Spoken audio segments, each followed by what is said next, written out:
Hello everybody and welcome to this week's live stream straight from AVADirect Studios. I'm Joe. And I'm Sean. We have a lot to talk about this week, some good, some bad, some sad. So we'll start off on something that's a little good, but also kind of sad. We'll call it a silver lining, I think would be the best way to word it. I mean, if you had a playbook of silver linings, if you had anybody who had a playbook of silver linings, and I'm not referring to the movie, it would be these guys. And who are these guys? NVIDIA, ladies and gentlemen, has publicly confirmed that they know there are problems with RTX cards. And yeah, for the people that have watched previous live streams, you've heard us talk about the reports that people had for these cards, specifically the RTX 2080, but more or less the 2080 Ti's. Yeah, and the last time we talked about these, keep in mind this was just a rumor or reports, and this is actually official information coming out of NVIDIA. Yeah, they've essentially confirmed. Well, NVIDIA confirmed their problems. They didn't really have much information other than the fact that the cards are failing at a rate in which they shouldn't be. They did not confirm the point of failure, and a lot of people that were looking into the reports and doing their own testing kind of confirmed that for them. So I doubt that they would confirm anything else, but I mean, if you saw some of the shots that we provided on the live stream previously where you could see that a lot of the surrounding VRMs and the memory chips around the die were super, super hot, that's likely to be the cause. Reports also stated that it could be monitor dependent. I mean, how would you think that it could be monitor dependent other than maybe display resolution? To be honest with you, that sounds like an excuse. I don't know. Was it when X299 launched that VRM cooling was the Yes. Achilles heel there as still well? Still kind of is when you overclock. Yeah. That's why you have like they have EK has a monoblock for ASRock boards and for certain ASUS boards, and same for Threadripper that does just that. It cools VRMs appropriately, so if you do overclock, you don't have to worry about it so much. But still, I mean, this kind of goes back to what I was saying earlier, Sean, where I felt that if they knew there was going to be heat problems with the RTX cards, they should have made them liquid cooled only, at least for like the first run. I agree, but at the same time, especially in the last year,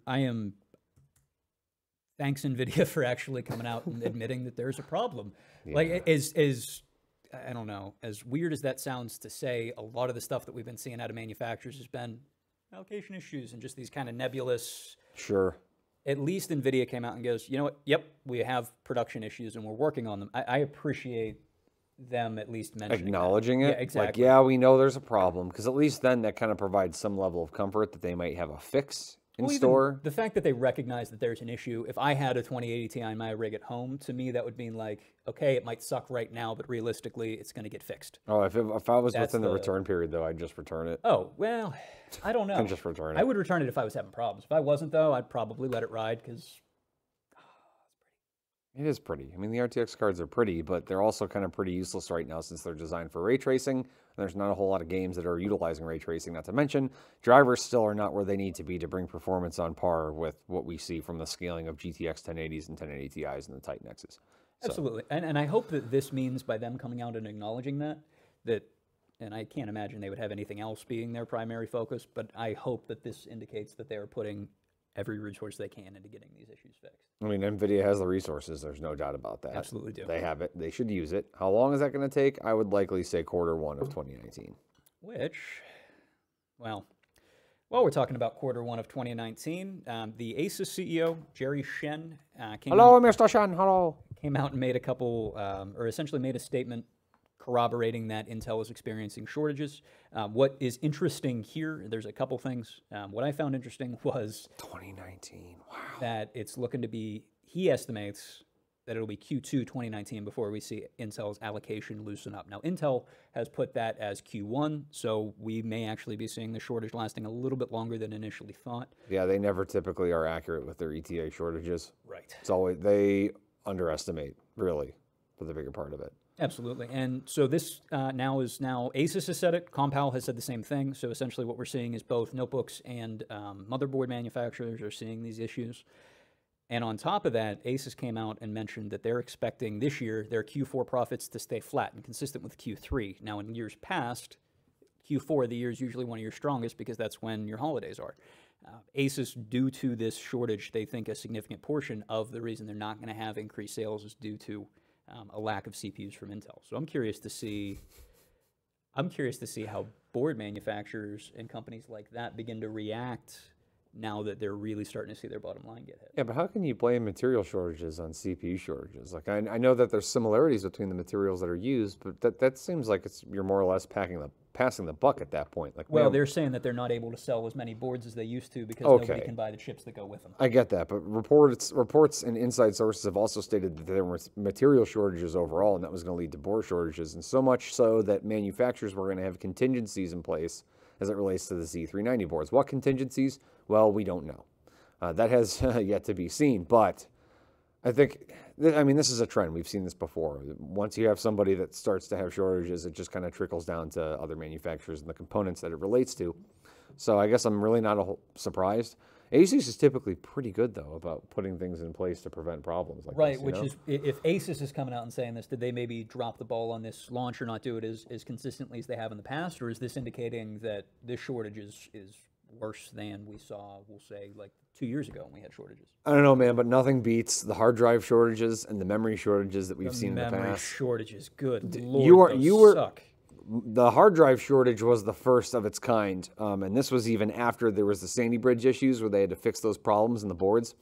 But what had happened was there was a bunch of flooding at major hard drive manufacturers overseas, and you would quickly see a 1 terabyte drive that MSRP'd for $70 shoot all the way up to 180. It was awful. Like, people that I was selling PCs to, they were just getting what they could to get by, because this was at a point in time when SSD prices were still through the roof, right? Yeah.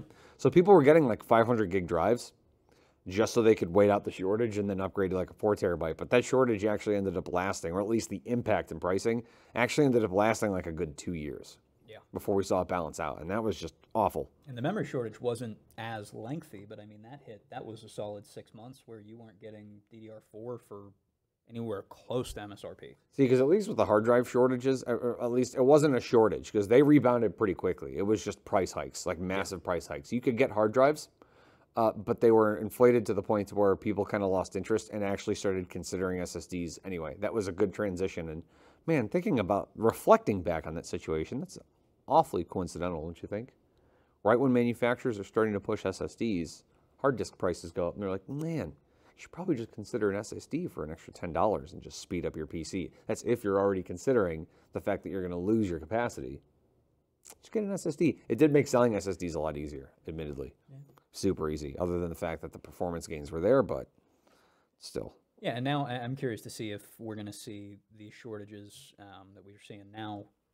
I'm curious to see if, in the same way that those harmed overall hard drive sales, I'm curious to see if those are going to really affect anything, or because they're so widespread throughout the industry, if it's just going to be like, you know what I mean? Yeah, I'm curious. It's hard to tell because once you think that a trend is actually taking place, it shifts one way or another. You know, especially with like the new Radeon cards that came out, which we'll talk about a little bit later. Oh man, I don't even want to get into it. Yeah, speaking we'll of things, we'll talk about that later. speaking of things I really don't want to get into, but I feel like it needs to be talked about. Our nerd hero and savior has passed away. Everybody knows Stan Lee is no longer with us. He's with us in spirit, but he's just not with us on this planet, which honestly, you can't expect to hold somebody like Stan Lee to be a mere mortal. Like he's a legend. He's going to be considered a god in nerd culture moving forward, and there's no doubt about that. Oh, yeah. No, he is the nerd equivalent to Jesus. He is the nerd Jesus. I'm going to quote that. Yeah. That is quoted and cemented as Sure. Isn't that what got the Beatles in trouble with the Pope in like the 60s? We're bigger than Jesus. But they got away with it, though. That's the thing. The Beatles, that got the Beatles in trouble with the Pope. But like us as human beings and people that were huge fans of the Beatles, like it didn't faze them in the slightest. Here's the thing. They were like, no, yeah. Hey Jude is better than Deuteronomy. I'm sorry. I mean, you're not wrong, but I mean, I can at least attest to that to some point because my mother is a huge Catholic, follows the religion sacredly most of the time, right? But she also loves the Beatles, and that was something that, like, usually if you say anything to my mother that's somewhat blasphemous, that's blasphemy. But when you bring up the fact that the Beatles had once said that they were bigger than Jesus, like, she didn't even argue it. She's like, yeah, they were. The things I've seen people do at a Beatles concert, like, you can have your heavy metal concerts. You have to go. You should have been at a Beatles concert in the '60s. The amount of things that were happening there was just despicable, but you didn't care because it was the Beatles. And it was the 60s. Yeah. Yep. A lot of people don't remember what happened in the '60s for, well, obvious reasons. Wasn't the joke if you remember the '60s, you didn't experience it? You weren't really there? Yeah. Yeah, if you remember anything about the '60s, you were never really there. But yeah, getting back to Stan Lee. Huge shoes to fill. I don't think you can fill those shoes, but at the same time, I think Stan Lee was almost an archetype. Like, I don't think we'll see another Stan Lee because he was one of the main drivers that brought, at least in my mind, comic books. Stan Lee was part of the first wave that brought them into popularity. He is. I would even go as far as to say is that he's the reason why comic books are the way they are today. And that even translates into what DC Comics has done. Since they've been in competition, they've done some collaborative things in the past and in the current. If it weren't for somebody like Stan Lee to be a force to be reckoned with when you have competitors out there like DC Comics wouldn't even be what they are. Well, and Stan Lee was also, I forget what it was called, but essentially the MPAA for comics. Yeah. Comic Association. He was a massive force in getting that to a functional level where comics suck. Rudo's got a good point. Stan Lee is the Shakespeare of comics. Yeah, absolutely. You are not wrong, Rudo, and hello. Good to see you here. Hello. What were some of your favorite Marvel heroes or villains? Spider-Man is probably my favorite overall. See, that's funny because my favorite villain is Venom. See, I don't even know if villain's my favorite Spider-Man villain. Villain is not your favorite Spider-Man villain? Venom is my favorite Spider-Man villain. Venom. No, but I mean, between that, X-Men, I really appreciated X-Men. I loved X-Men when I was a kid, dude. I made my mom go to Pizza Hut like a dozen times within a 2-week period because they were doing an X-Men promotion. You get a VHS every time you purchase like a large pizza. I made my mom go at least like a dozen times. Like, I mean, kicking and screaming and like arguing with her about how I wanted pizza for like the 15th time. So and X-Men kind of, I'm glad you put that down here. I remember vividly when I was a kid. I was like 13. I knew X-Men, and I had heard of like Martin Luther King Jr., but I didn't hear anything about Malcolm X. Like, I was unaware of that. And then I remember having my mind blown when somebody explained to me that Xavier was an analog, or could be viewed as an analog for. So I just remember that was a really cool moment of just like, holy crap, right? You know, this comic actually has more to say below, which I thought that was something else he brought in, was there was more of a, it was partially just fun, but there was also that undertone of society to it. Sure. Which I really appreciated. No, and I really appreciated what they were trying to do with a lot of the X-Men movies. I have not seen them all, but I've unfortunately heard some bad things about it. I want to just go back and rewatch. Yes, Kyle. Yes, it did. I want to just go back and rewatch all of the X-Men movies from the point of origin all the way till current, because I haven't seen Logan either. You haven't seen Logan? No, dude, because I want to watch all of the X-Men movies so it's fresh in my mind. There are ones to skip. There are definitely what I've heard, dude, X3's but I still want to watch it. Watch them rather, all of them, as much as I can. Ruru, Xavier was MLK, Magneto was Malcolm X. Yeah, exactly. Yeah, and I just remember being a kid and having that, like, you know, understanding that there was the history, and I was vaguely aware of that, and then I was a big fan of like the comics and X-Men and all that, and having that realization as a child of just like, holy crap, the comic writers are actually bringing in societal issues and meshing that into it. That was a lot. That was a lot of their inspiration throughout the day. Oh yeah, and that's kind of why there was such great material to read back on, because of all the stuff that's happened in history. And you kind of look now, and it's a majority mouth-to-mouth politicals. It isn't some sort of like a political movement that was more bigger in previous generations. So, but yeah, I completely see where that's coming from. Yeah, and the other thing, I forget who said it, but something that I always found to be kind of true was how Marvel and DC looked at their heroes differently. Oh, absolutely. Whereas DC started and it was gods or super powerful beings attempting to be human, Marvel had the other aspect to it. And I thought that added more kind of depth to the superheroes with superpowers with human elements. Yeah, like Spider-Man had far more flaws that weren't just like his parents were murdered and he has to take over like the world's crappiest version of Chicago. It's more, you know, he has money problems. It added a sense relationship of problems. Yeah, exactly. Which I think is a big reason why we see comic books as popular as they are now today, is because the things that happened here they brought comics from being a niche to just kind of being a different version of storytelling. And what's crazy is the way things used to be, at least when I was a kid. If you watched comics or you read comics and you watched movies about it or cartoons, like, you're nerd, you know, I come from a generation where being a nerd was a bad thing when I was younger. Like, there was a loss in popularity. People couldn't really connect with you emotionally because everybody was out doing fun things, and now it's like the thing to do.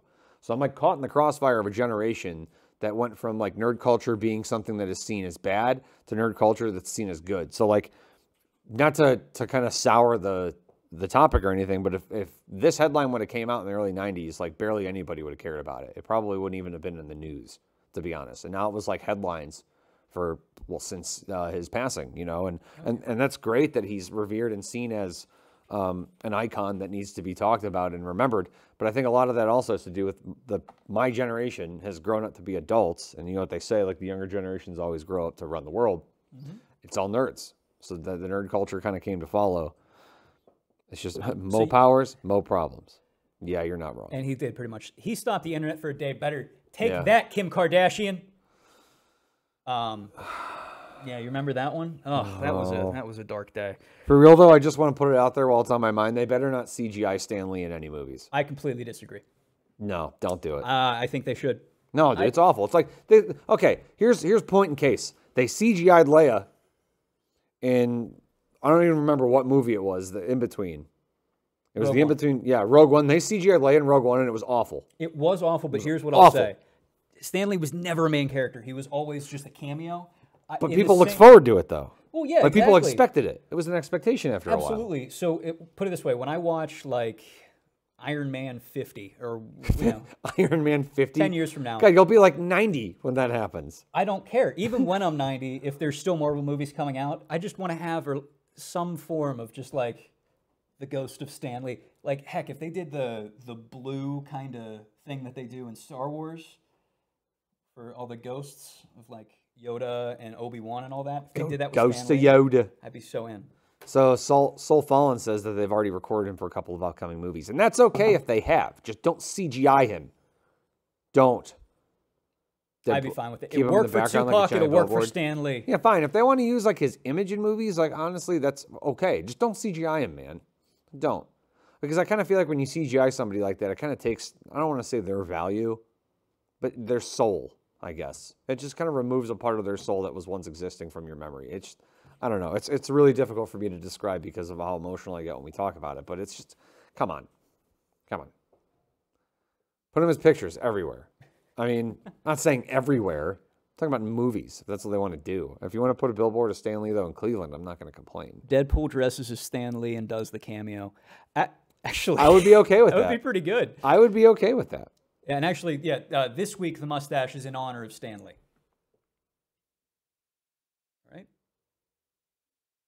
Just give me this one. Just let me have it. It's been given. I can't say it'll be forgiven, but it's been given.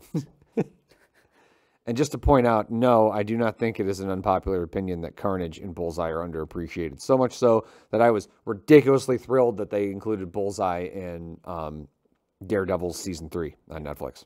Super thrilled that they did it. They did it so well that I didn't even make the connection until like the third to last episode, and I'm like, wait a minute.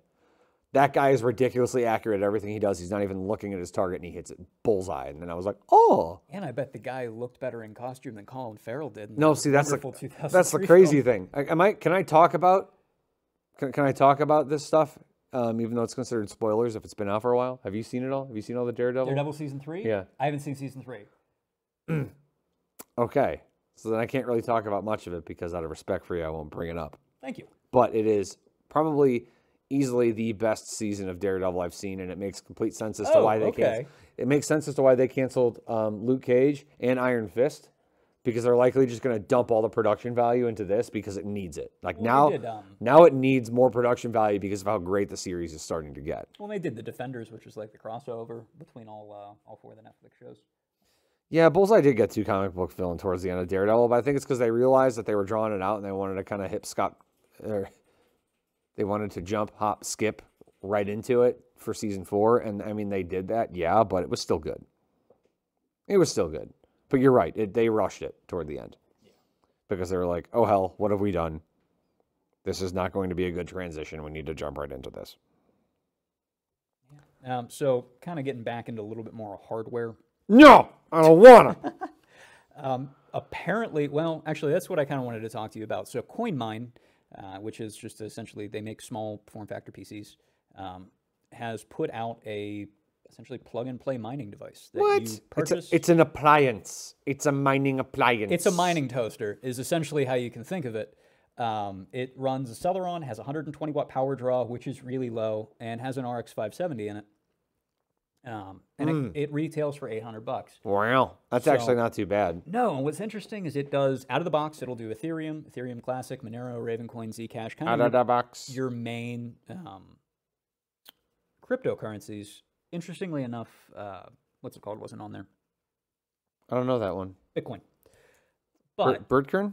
Birdkern.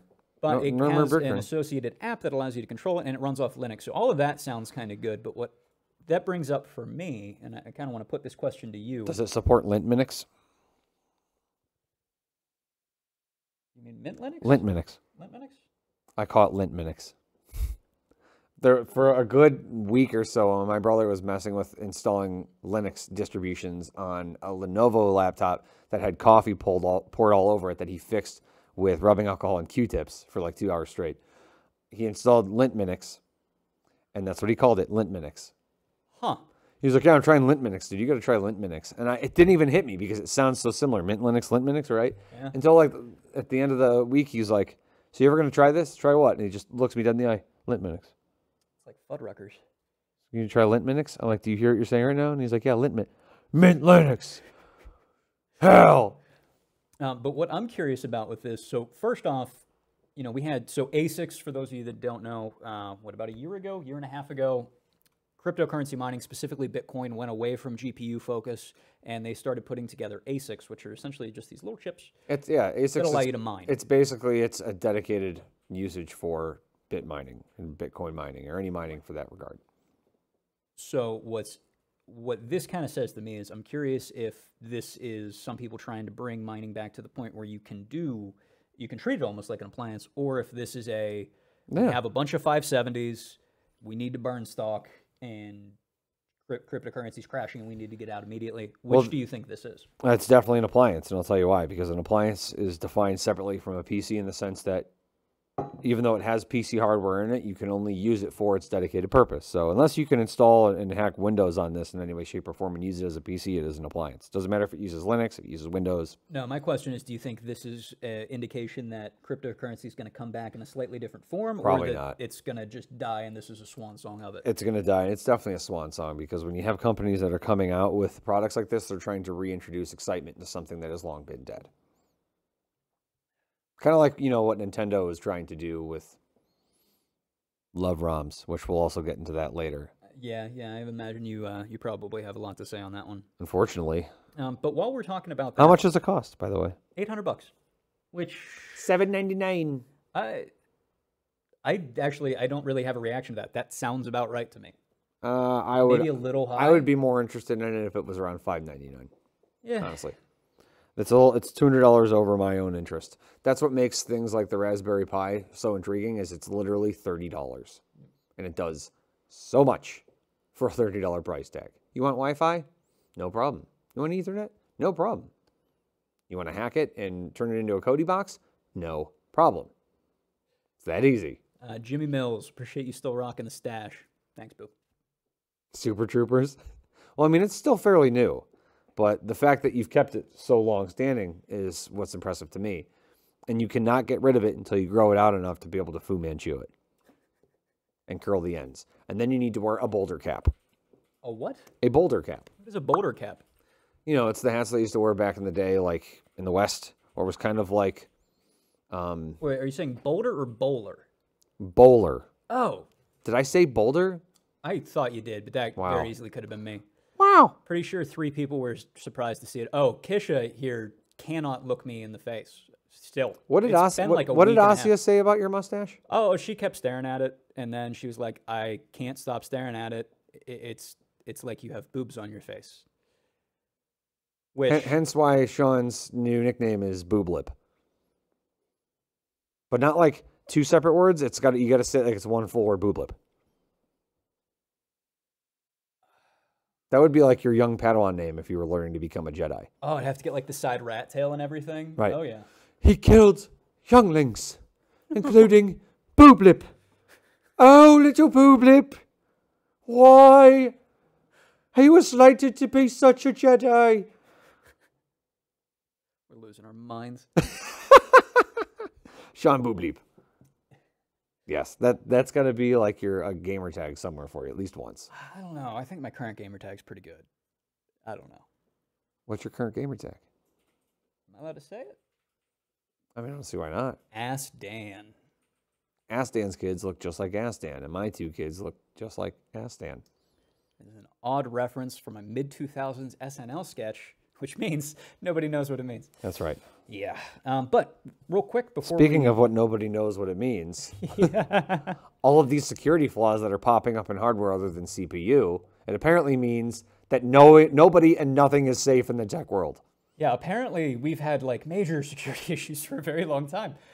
Essentially, so what happened, if you guys will recall, we've talked about it a couple times over the last few weeks. Spectre, Meltdown. There have been a decent amount of security flaws related directly to CPUs across the board, primarily Intel, though, or at least they've had more issues than your AMD equivalents.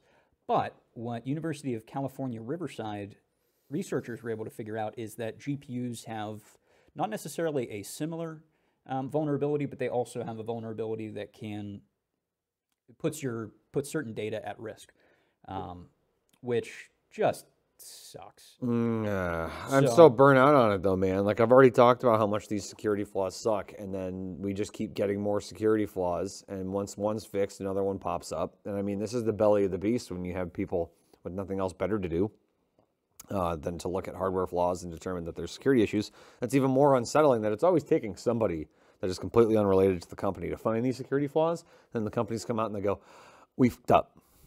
Yeah, well, hey, we'll touch on this a little bit later. Some software companies, specifically Valve, I think, has been handling bugs and how they're essentially paying bounties for when people find issues like this. So they're putting an incentive for people to do white hat hacking, essentially. Wow.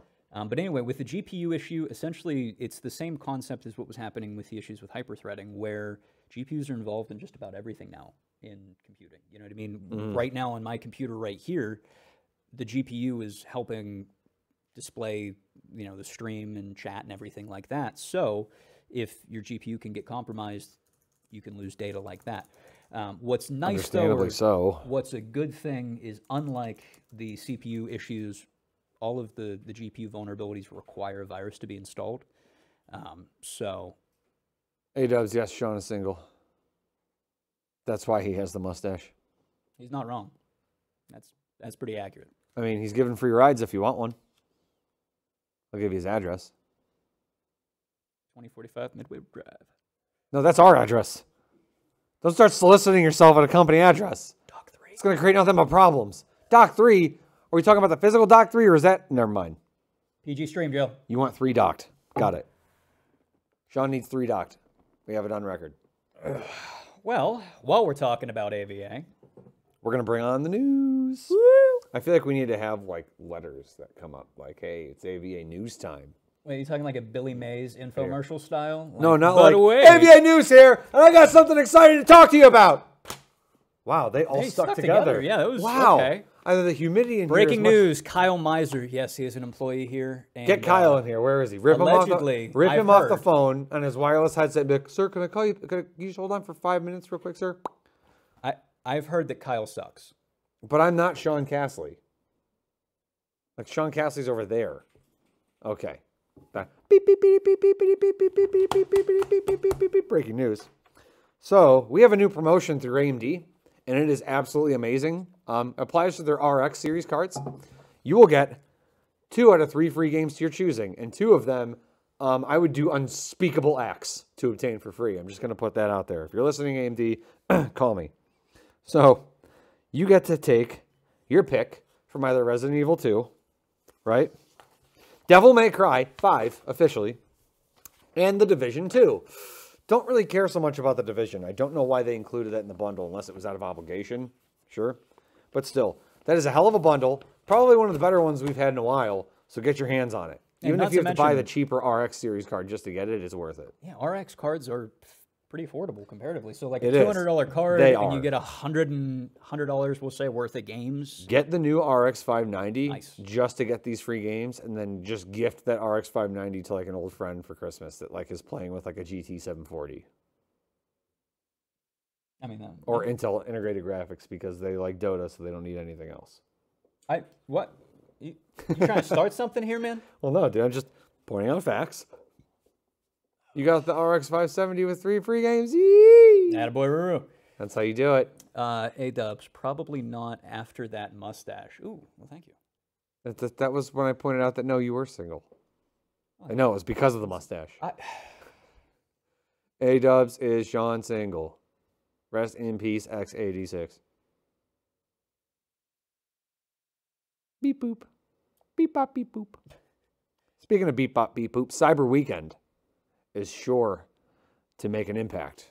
Yes. In our shoppers everywhere, right? We are going to make one of the bigger impacts within the industry because I'm pretty sure this is the biggest sale we've ever done. In fact, it is the biggest sale we've ever done. In terms of price discounts, it is huge. Huge. I've been with the company for a decade now, and I've never seen us do any kind of promotion to this style. So you're just going to have to stay tuned for updates. But if you're interested in getting a PC, this is about as close as you can get to buying a PC without really paying labor on it. Yeah. To be honest with you. Pretty much. So.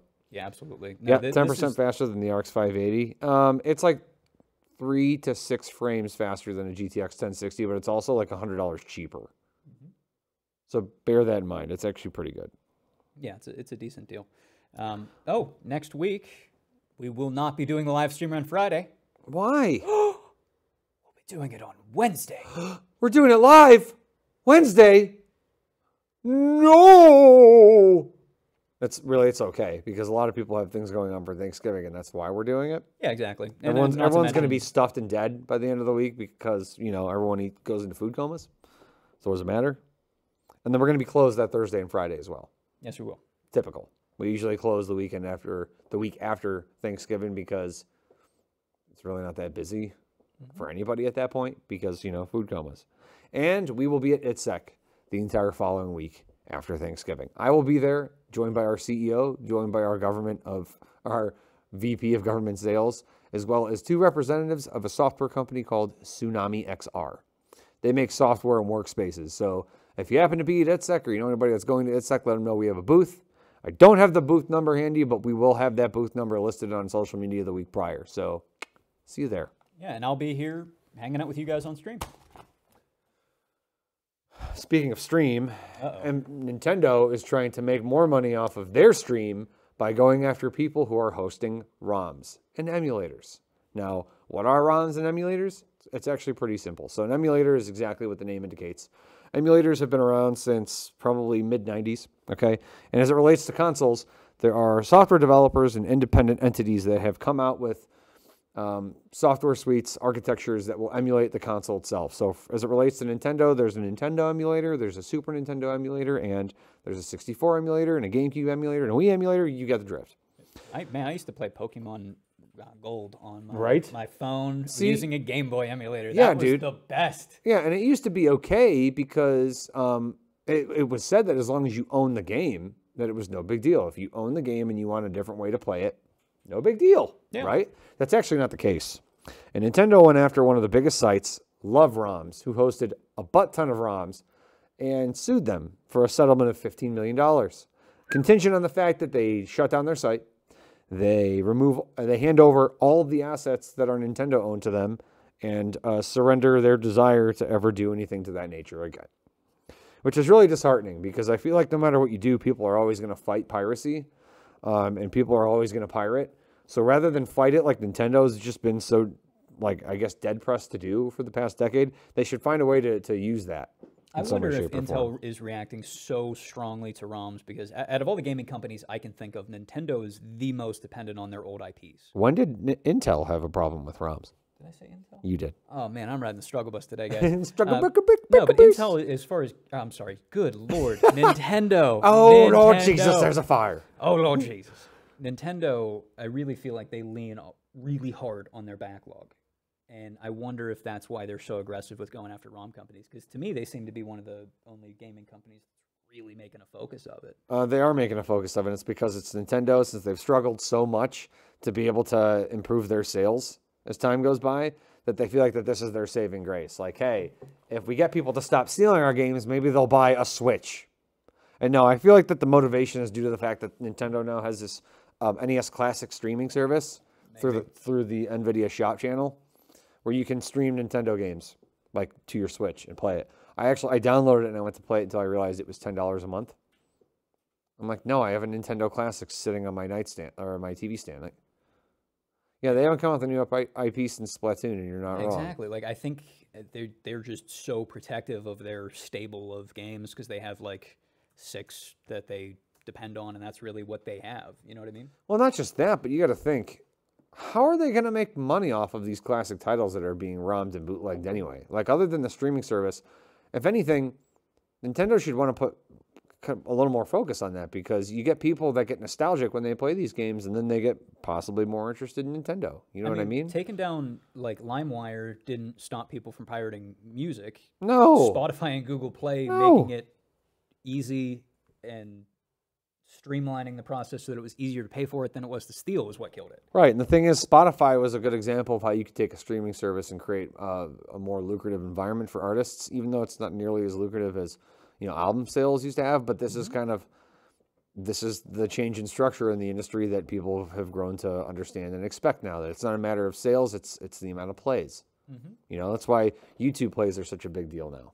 Obviously, it's the visibility almost. Yeah, so Nintendo could have put it in that regard. What they should have done, if it were me, I would have looked at Nintendo.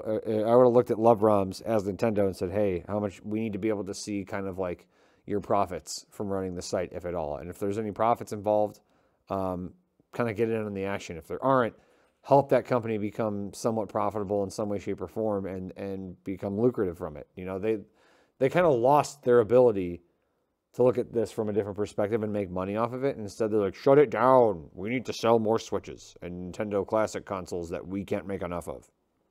Yeah, it almost seems like they should have put some thought into maybe bringing a feature like this to their own stable rather than just going after them. I agree. I think that realistically, I could see if Nintendo came out with, like, I don't want to say a Steam competitor, but if I could go home today and they were like, hey, download this and you can buy, you know, Nintendo games and play them on your PC. Like, you can play the original Super Mario on your PC like Genesis for like did? $10, $20. Like Genesis did? Or Genesis, Sega? Yeah, Sega did like, it. I mean, I think that would be, I would play the hell out of that. Really? It'd be wonderful, yeah. There you go. I know Casey bought the Sega Classic collection for the PS3 back in the day just because she loves Sonic.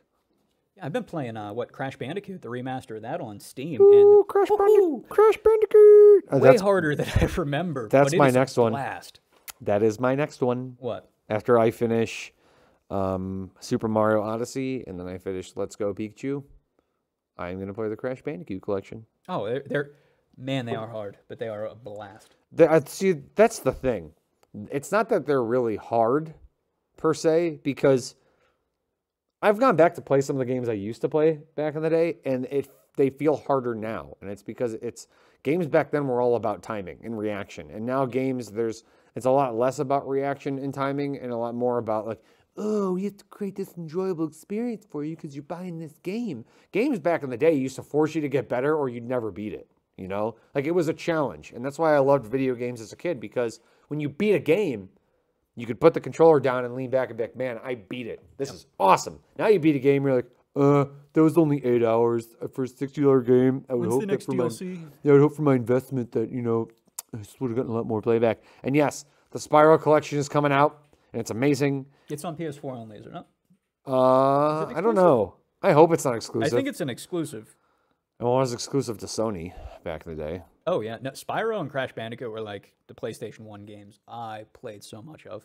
I love those games. Yes, Alien Icon, I know that you love Spyro, and do yourself a favor and don't buy yourself anything because Christmas is coming. And Santa Claus knows if you've been naughty or nice. What? Don't hate. I'm not hating. Illustrate. In other gaming news, Artifact is coming out November 28th. Now, What the hell is Artifact? Okay, so Explain to me and the users, or the viewers at home, what the hell is Artifact? all right, so Artifact at its core, the easiest way to understand it is Valve's Hearthstone competitor. Okay. That is the long and short of it, essentially. That's what they're trying to do. Now, getting a little bit deeper into it, there is some interesting stuff going on with it. So Artifact is based on Dota 2 lore, which itself is based on Warcraft lore. So they're bringing in, you're seeing a lot of the same, like if you were a big fan of Warcraft back in the day, you're going to recognize a lot of stuff that's coming around in Artifact. But what I find interesting about Artifact, not necessarily is the game itself. It does belong in a museum. You're not wrong. Is that the way that they are broadcasting this is Valve is using this as their kind of next step to test out their game streaming service. So if you watch Dota if you watch it competitively at all, they use Steam TV, and that's how they broadcast. Artifact Which is brilliant, also might I doing this. add. So, and I love Steam TV. It works really well. I like the interface, and it functions. Are you referring to Steam Link? No. There's an actual function in Steam known as Steam TV. I don't know if it's actually called Steam TV Okay. in the software itself, but if you like launch into Dota and watch via Dota TV, Oh, Steam TV, the streaming. Wow. yeah, Okay, got it. I'm excited to see that because I liked how that works in Dota, and I'm curious to see about if that's going to end up being a decent competitor to something like Twitch. Sure. You know what I mean? And I'm trying to think, what was the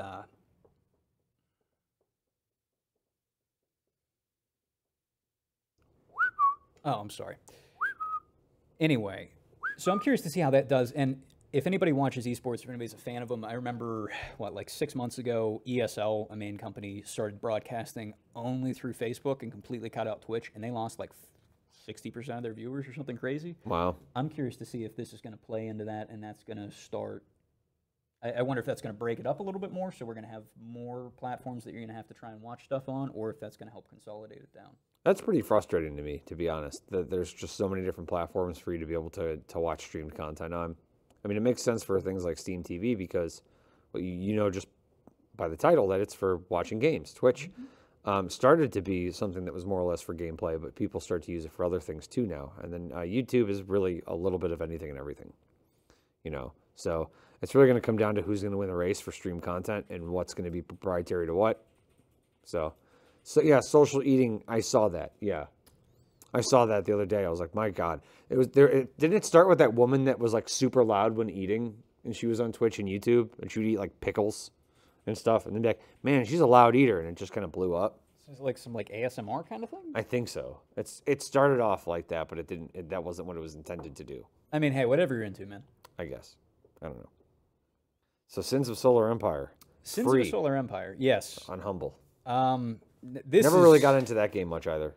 It is a game that is hard to get into, but Yeah. it's free. If anybody, the reason I have this on here is in high school, like growing up, I remember loving tabletop games, like playing, not necessarily Warhammer, but in that same kind of vein. Like we did a lot of historical stuff. Yeah, and I remember loving those. And then Sins of a Solar Empire is essentially, has the same kind of feel.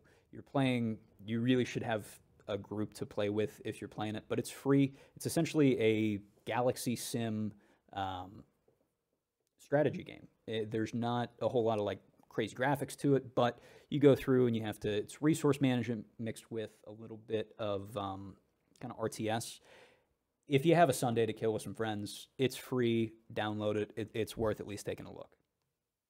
I love RTS games. Oh, they're a blast. I grew up on RTS games. I grew up on StarCraft. I grew up on Warcraft. And speaking of RTS games, it has been confirmed that Command & Conquer is having a refresh of the entire series. The entire series is to be used loosely, but still. What is the most exciting aspect of this news for me is the fact that Westwood, the original creators of the Command & Conquer studios, or the original studio behind the creation of Command & Conquer series, is going to be handling all of it, the entire remaster. And that, I can't remember the last time a remaster of an IP was done by the original studio. It was always somebody else, right? Anytime there was a remaster? I mean, exclude consoles, because that's pretty much a given. But I can't remember the last time there was ever a PC remaster or a reboot, and it wasn't from the original, and it was from the original studio. So that kind of blows me away. Yeah, I can't think of any off the top of my head. Yeah, did you ever get into any of the Command & Conquer games back in the game? Yeah, I mean, Unfortunately not. I got into them really young, and that's probably why I continued to like Command & Conquer, but was good at, it was semi-realistic, but it still had some fun gameplay elements to it. You know, you build a base. It was realistic without being miserable. Yeah, absolutely. Yeah, it wasn't super realistic. Like, my dad used to play this game when I was a kid, and it was all motion video based. And so it was basically a movie that was interactive, and all the cutscenes were filmed on super high-end VHS cameras and everything. And that's basically, you were like the commander of a U-boat, essentially, and you'd like sit there and command the ship, and it was all cutscenes. That's way too realistic to the point where I ever had any interest in it when I was a kid. What I liked about Command & Conquer is it was realistic because you're, you know, utilizing armies in a realistic manner, but it was fun because it wasn't super realistic to the point to where, you know, your troops get fatigued or they have to be fed, they have to be watered like plants. Yes, Yeah, I know. Brewer brings StarCraft up a 1 good point. remaster and the Warcraft 3 remaster. Yeah, so Blizzard does their own remasters. Yeah. Yeah, they might be the exception, at least that I can think of. I'm really excited about that Warcraft 3 remaster. I'm just Right. curious to see what people are going to do. Final with it. Fantasy VII, you're not wrong, Naruto. They actually, media's started reporting today that Square Enix has stated, the progression is going very well. Okay, I mean, good, but how far What does is that the mean? progression? Where is the progression at exactly? Are we like disc 2, if you're going to compare it to the PlayStation storyline and the way that they broke down the game with the 3 discs? Like, yes, you could squish people with tanks. That was awesome too. And there were grenades. Command & Conquer is one of the first RTSs to where your characters had kind of like abilities based on their role. Oh, okay. Way before anything else, because right around the time, the very first Command & Conquer came out maybe in like 92, and that was like Warcraft and StarCraft came later, I think, even maybe. And yeah, if you had like infantry and you're trudging along and you see like a tank coming at you, you could have like all of your infantry just throw grenades at the tank and like knock down half of its DP and then walk away from it unscathed. So that's what was cool about Command & Conquer. It was a different element. So if they're going to revise that and revive it to a point to where it's going to be more modern with better graphics, I'm in. I'll pay any dollar amount they want. Absolutely. They canceled all of their Final Fantasy 15 DLCs, so they have a bunch of devs and artists free to work on Final Fantasy. The reboot, I would imagine. I don't know if maybe, Naruto, I kind of feel like they did that because Final Fantasy 15 just wasn't doing as hot as they wanted it to. Yeah. You know, which you got to remember, anybody that's kind of been following Square's timeline of IPs and releases and the talks that they've had with the public since the release of Final Fantasy 7, they were quoted dozens of times saying they were never going to do a reboot of Final Fantasy 7 because they would never be able to create any more unique Final Fantasy stories, that they'd be stuck in a loop. And here they are. They had a good run, though, by that logic. It's been like, what, 25 years of Final Fantasy? Yeah. 25 years. And I heard that too, Arudo. The director of Kingdom Hearts 3 isn't going to commit to a Final Fantasy 7 remake until Kingdom Hearts 3 is out. So When is Kingdom Hearts 3 supposed to come out? Q2 of next year? Do they have a release window for it? I think so. Kingdom of Hearts 3 release. Oh, Q1, January 25th. Oh, okay. In Japan, All right. January 29th, elsewhere. Okay, so it's actually coming up. Good. Yeah, which I really wanted to get into the Kingdom Hearts games. I just never did. I never got around to it. Yeah, I've always heard wonderful things about them. I haven't played any of them, though. They're fun. Yeah, which, I mean, as a PlayStation kid is kind of a point of shame, I guess. All right. And what else is, if you want to get on the subject of things that are a shame, keyboard mouse support in Xbox One. Yes. What is a shame is that it is not legacy support. So what that means is that you can't just plug in a keyboard mouse and it's going to work with any game you want. No, the developer has to create the support per the title. See, that makes sense to me. It makes sense, I mean, monetarily, because... Well, no, I'm not even saying monetarily, just balance-wise. Like, playing FPS games with mouse and keyboard versus controller, and this is something I've noticed on PC more so than on console, obviously, but if I'm playing with a mouse and keyboard, I'm way better. I'm a way better shot. I'm way more accurate. I'm faster. That's right. Whereas a controller's slower, and that's backed up by actual data as well. So I wonder if them not putting legacy support in is a way to not screw over, like, multiplayer from games that are 2 years old. Interesting that you bring that up, because what Microsoft is going to do is they are going to require developers and people who have hosted servers for games like Call of Duty to have split lobbies based on keyboard controller play. So if you're going to use a keyboard mouse, you're only going to play other people that are using a keyboard mouse. I wonder how that's going to affect, like, obviously right now for, we'll say, Call of Duty Black Ops 4 is a good example. Everybody's playing it. When games get smaller, I wonder how that's going to affect, because you're breaking your player base into two. Is that going to make matchmaking take a longer period of time? Is that going to make it more difficult? Or do you think they're going to work out some way to, like, handicap keyboard players? They probably could. They'll find a way. Honestly, if you want my drop dead honest opinion, people are already going to be crippled as is on a console with keyboard mouse, and I'll tell you why. I strongly feel like the reason why people require a higher frame rate per second on PCs is not because of the master race, right? It has everything to do with the fluent movement that comes in requirement to using a keyboard and mouse. Take a keyboard mouse on a PC and limit your frames on any title that gives you the capability to do so, and whip your mouse around on screen and look at how nauseating that is. Then jump it up to 60 and you're like, okay, it's still a little nauseating, but it's smooth. They're going to be crippled already because consoles are already deadlocked to 45 to 30 frames anyway. Like, console titles have to use 60 frames a second as a selling point. That's where I felt that the PS4 was in the right direction with the PS4 Pro, because they're giving you the option to either have 4K graphics or 60 frames per second at 1080p, and that's great. So if this were Sony we were talking about and it had keyboard mouse support on the PS4 Pro, it'd be no big deal because a lot of titles are going to start supporting 60 frames per second more often. So that's what I'm curious to see, because like I stopped playing the Halo Anniversary Edition for Xbox One. By the time I got through the first Halo and started playing the second, I was just so tired of using the controller. I'm like, man, I'm going to wait for keyboard mouse support, because they just announced it at that time. See, what I'm curious about is, in our industry specifically, people are loud. I wonder how many people actually will use mouse and keyboard versus how much of the demand for it was kind of a small subset of people that were just super loud about it. Like, I wonder if this is actually, because I'm picturing, when I play, if I'm playing on Xbox or PlayStation, I'm usually sitting on a couch. How do you know what I mean? When you're sitting, where's your mouse? Here's what I did. I did this and it worked out brilliantly. So, you have those trays under keyboards, the drawers, or the drawers under computer desks that have your keyboard and mouse. Yeah. Right? I took one of those off and I put it on top of a drum throne, which is just a seat for drums. It's just a spherical kind of pad with little legs that let it sit out. So it's just like a floating chair without a back to it. And I put that on top of the drum throne and I sat it in front of me on the couch, because you can raise it up or down depending on your height. Oh, okay. And then I took a USB hub and I Velcroed it to the bottom. So my keyboard and mouse plugged into that. And then I just took a 15-foot extension cable and ran it to my PC that was right next to the TV, and I was done. Just call it a stool. Thanks. Appreciate the assist. Yeah, I get it. I'll call it a stool and I'll call you a tool. Deal? And that's another good point that Arudo made. PCs typically have a 5 to 1 millisecond refresh rate because of the monitor's capability to do so, so there's less input lag. TVs, especially new TVs, smart TVs, have millisecond refresh rates upwards to like 60 in worst cases. That was a nightmare for me to circumvent when I started using my PC on with a smart TV because I didn't have a monitor, so I was just like, plug it in. And I did that.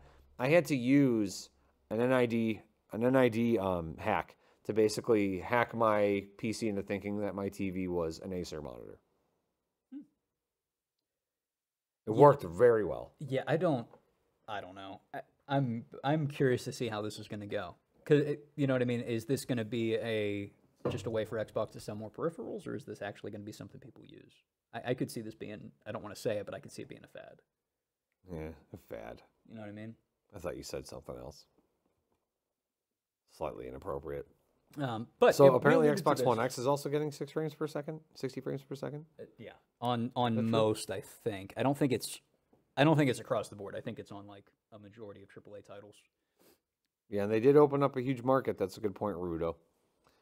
Huge market to be able to sell keyboards and mouse. I could be totally off base, and keyboard and mouse could be the future. Like, we might see more people using keyboard and mouse versus controllers in a couple years. It depends on the learning curve, though, because here's the thing. Like, a lot of my motor functions and skills to gaming comes from stuff that I was doing when I was a child, so it's ingrained into my muscle memory. I don't have to relearn really anything as it relates to keyboard, mouse, or a controller, because I've been doing it since a young age.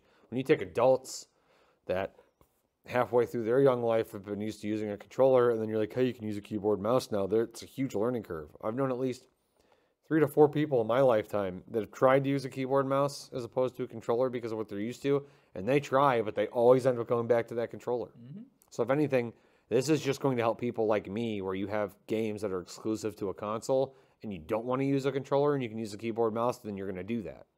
Yeah, that is a good point. I don't think there's going to be a whole lot of conversions. There's a couple games I will play. Like, I have a PS4 controller I use with my PC. There are a couple games, like GTA 5, I never play with mouse and keyboard, partially because mouse and keyboard support on GTA 5 is garbage.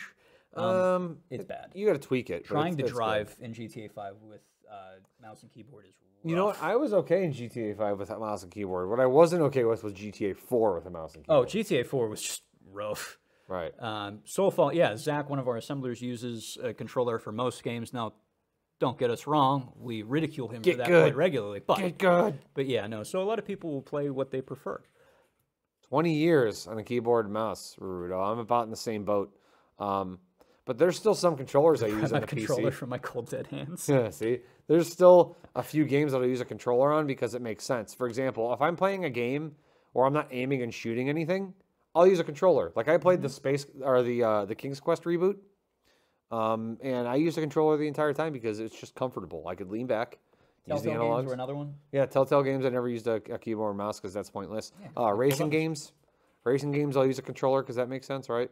Assassin's Creed, I'll use a controller because you really don't aim a whole lot. Well, and there are certain AAA titles, and I think Assassin's Creed is one of them, that they just don't feel right with mouse and keyboard. No, they don't. They just don't control the way you would hope they would. But kind of getting back, we alluded to this a little bit earlier, and I did want to bring it up. Valve paid a hacker $20 grand, which, you know, just as a headline is what the hell. But essentially, what happened was Valve. They've done worse. No, they absolutely have. Like, but not essentially, release Half-Life 3. Yeah, but what they did is, and this happened in August, so we're just hearing about it now because they patched it and everything. So this all is kind of said and done. But Artem Miskowski found a flaw in Steam that would allow anybody with developer portal access to make as many keys as they want. So to demonstrate that, he gave himself 36,000 copies of Portal 2, which is like...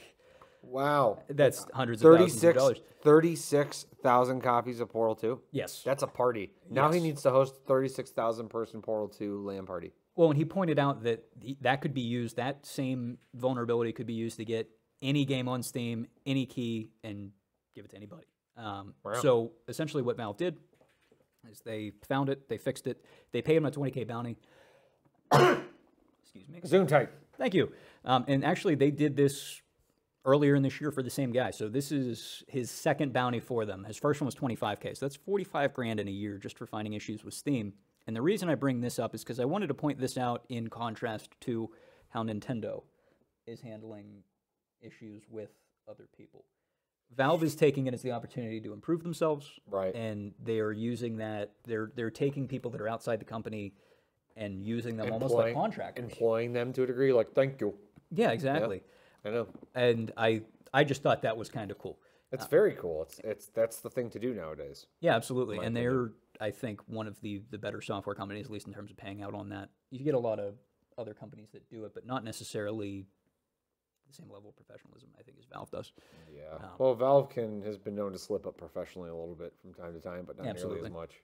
Yeah, exactly. That's what it boils down to. But still, I mean, Nintendo, if you want to go as far as, if you want to have a discussion based on vulnerabilities, what Nintendo did to fight piracy in the Switch is actually brilliant.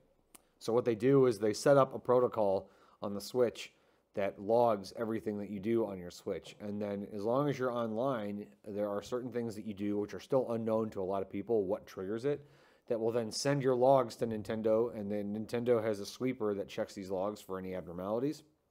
Every single game that you purchase from Nintendo, whether it's on a cart or it's through the shop, has a special certificate that is logged on Nintendo's end. So if you go online and you play a game, and that certificate matches up with the certificate they have, they know you're playing a legit game. If you're playing a hacked game that does not have a certificate or a repeat certificate, they will know about it and they will ban you.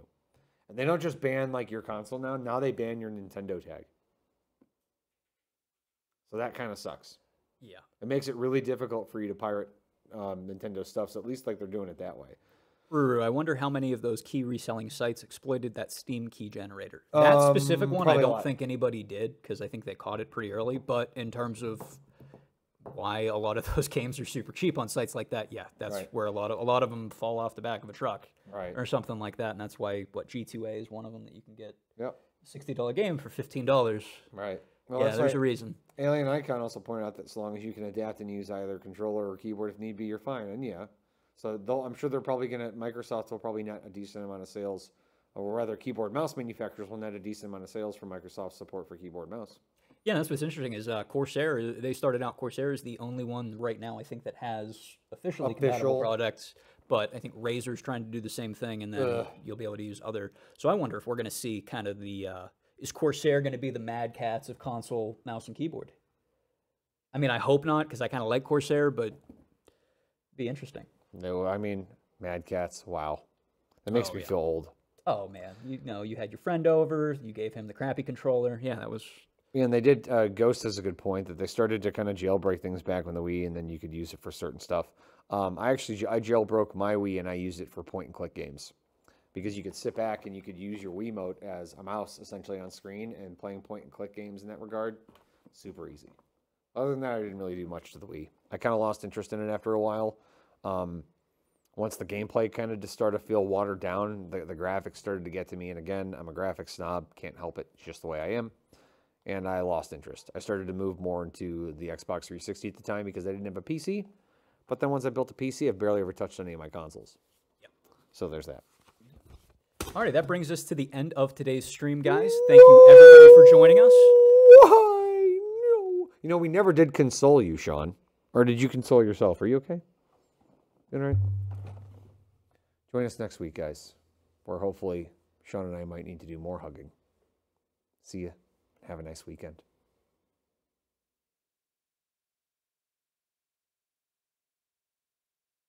That was